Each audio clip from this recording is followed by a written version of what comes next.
Le siège d'Exit Technologies sous très haute surveillance. Des vigiles à toutes les portes, des maîtres chiens et des patrouilles de la police nationale.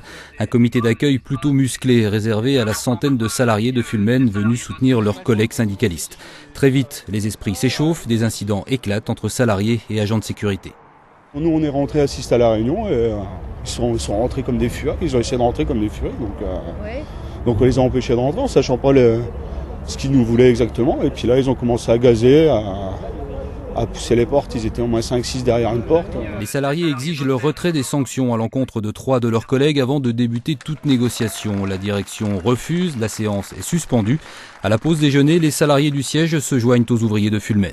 Par solidarité pour les gens d'Auxerre, parce que nous sommes concernés. Aujourd'hui, c'est eux, peut-être demain nous. La réunion reprend finalement, mais la direction refuse de lever les sanctions à l'encontre des 3 salariés mis à pied. Le CCE est finalement reporté, une mini-victoire finalement pour les salariés. Oui, on a gagné du temps. Nous, ce qu'on veut, c'est que ça se passe dans un climat quand même qui soit vraiment de confiance et qu'on n'ait pas une épée de Damoclès qui soit au-dessus des membres du CCE pour la négociation. On a gagné un mois de salaire et je suis content pour nous. C'est déjà ça, voilà. On revient dans 3 semaines, oui. Les salariés qui promettent de revenir encore plus nombreux lors du prochain CCE avant de reprendre la route pour Auxerre. Officiellement, la fermeture de l'usine n'est toujours pas décidée.